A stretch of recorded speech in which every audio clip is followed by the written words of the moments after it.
Okay, so today was a very difficult day. I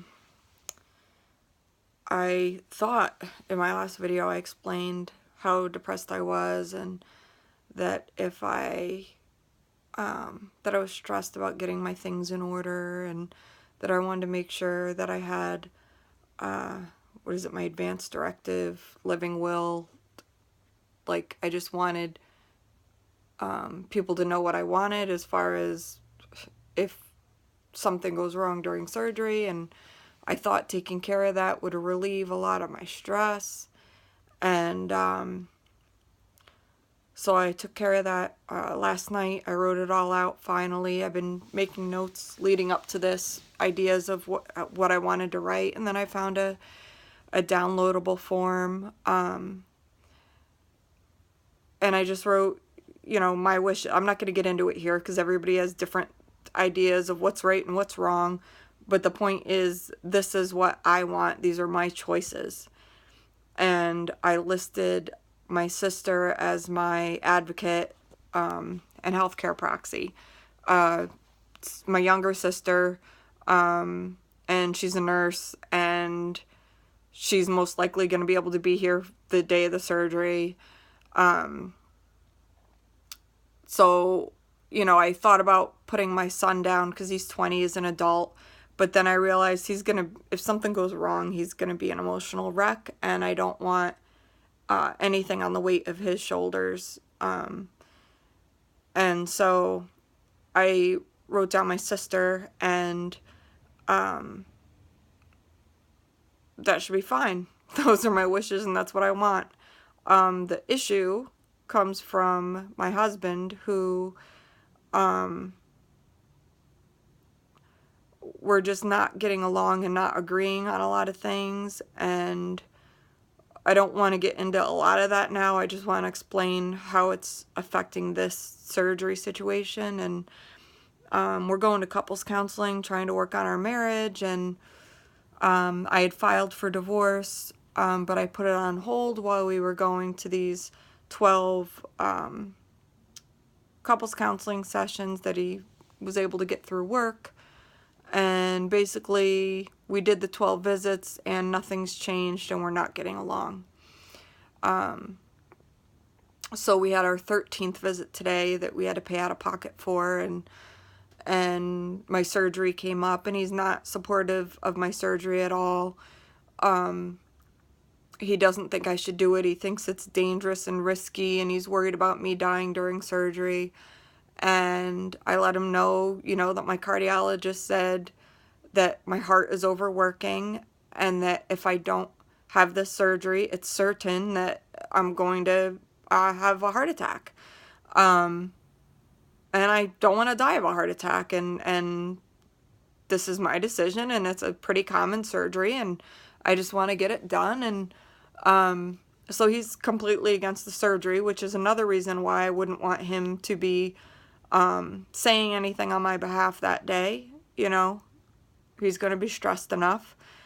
And so it came up in therapy that he was upset that he wasn't the person I wrote down to make any decisions. And I said, well, it's not about making decisions. My sister's my healthcare proxy, but there won't be any. I made the decisions. That's what this is about. I wrote down my wishes, what I wanted, when I'd want things unplugged, when I wouldn't want things unplugged. And it's all about me choosing my sister to say, yes, this is what Stephanie wanted. I thought my sister would be the best person for that. I also know that I'm trying not to cry again. I've got me so upset. Like, I thought this was going to help me feel better about surgery. And it's like, I'm going to the cardiologist tomorrow to schedule everything. And I just really don't need this right now. I have such a headache. It's been a horrible day with this stress. So anyway,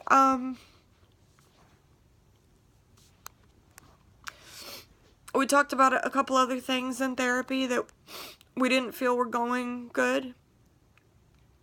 And then we got out of therapy, and he asked, we had driven separate cars there because we live separately, and we both met there. He was at work, I was at home, and we met there. And he asked if I wanted to go to lunch with him. I said sure, and so we start driving to get some lunch, and he starts discussing again how he doesn't want to be on the sidelines while my sister Cheryl's making decisions, and I reiterated that she's not making decisions.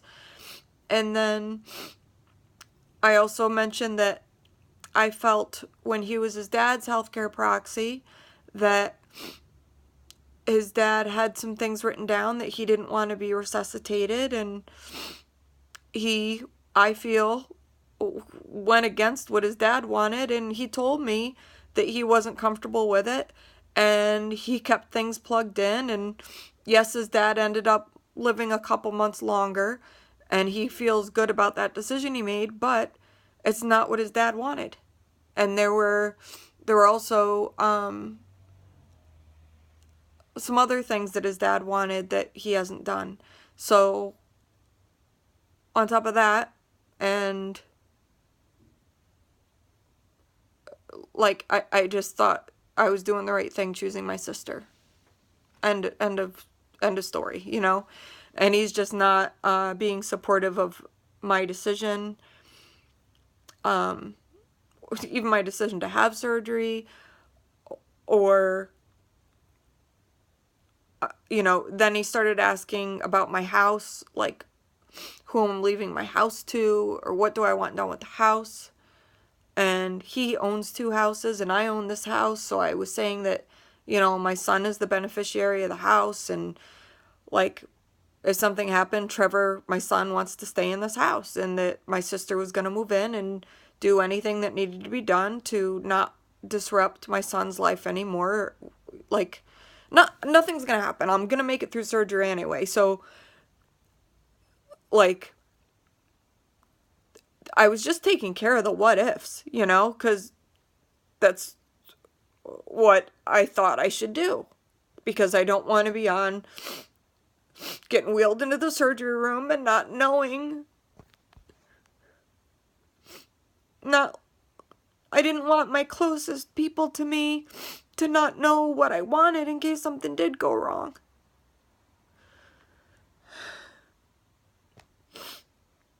So anyway, he asked who the second person was as the backup to my sister if they couldn't reach her. And I said, Len, Len is my kid's dad, my daughter's dad, and the closest thing my son has had to a dad. So he said, who's the second person? And I said, Len. And then he took off his wedding ring and he put it in my hand, and he said, that's unacceptable.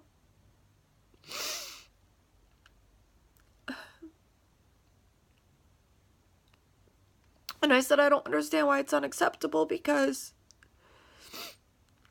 you know, if you had to choose a healthcare proxy and you chose a sibling and you have 2 daughters, and if you chose their mom as the backup, your ex-wife, you know, she's the one that's going to be taking care of your kids. So she's the one that's going to have to break news to them. You know, if you choose her to be that person for you, I'd support you in that decision, you know? And he just said, no, you wouldn't. And of course I would. Like, I don't understand.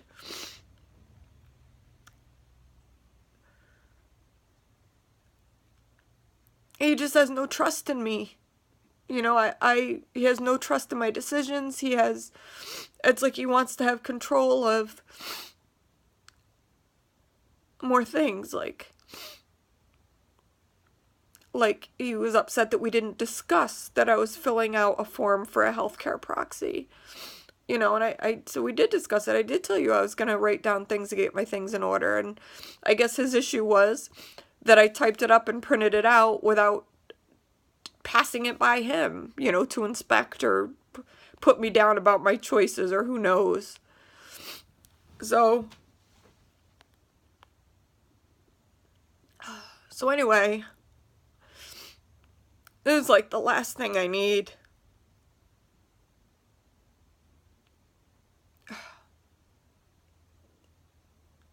This whole process is so difficult. I just want to, when I go to the cardiologist tomorrow to schedule everything, I want it done as soon as possible to just get through this and start recovering. And I have such a headache right now. So much stuff going through my head.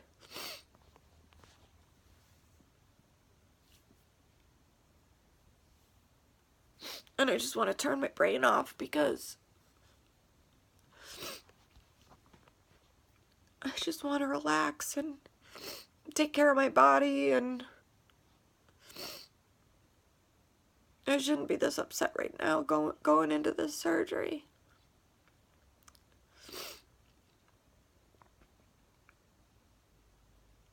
And I'm thankful that I have a lot of friends and family that are gonna help me out. You know, all I need to do is call them, and people want to make me meals and do anything I need physically and as I'm recovering. And I have such a headache. I just took something for a headache, and I just want to lay down and go to sleep so I can't think about it anymore.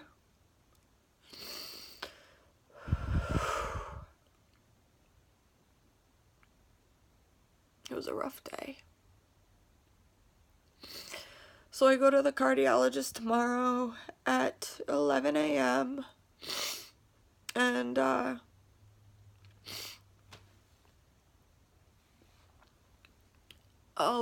upload another video update tomorrow after my cardiologist appointment.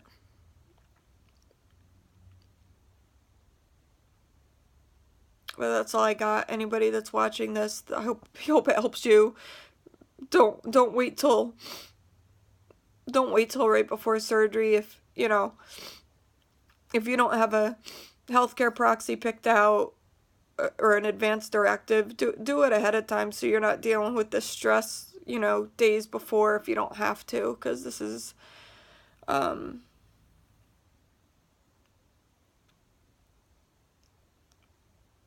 been the most upsetting part of this entire process for me, and chances are they won't even need to look at that advanced directive, and it's just really crappy that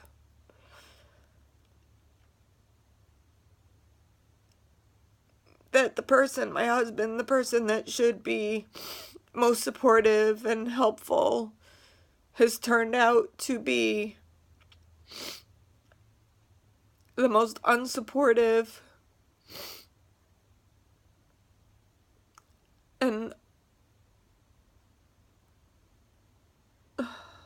just giving me so much stress. I'm glad my sister's gonna be here for my surgery, and that's it. That's all I got. So I'm gonna relax the rest of the night, and in the morning I'll be going to the cardiologist, so I'll put up an update tomorrow morning. If anybody has any questions that I can help you with, click on my channel link. I have other videos explaining the surgery, talking about Marfan syndrome, whatever. I'm making these videos to try to help other people that are going through similar situations. So if you have any questions or comments, like the video, subscribe to see my future surgery and recovery videos, and ask me any questions you want in the comments, and I'll openly and honestly answer anything I can to try to help you out. Thanks for watching. Good night.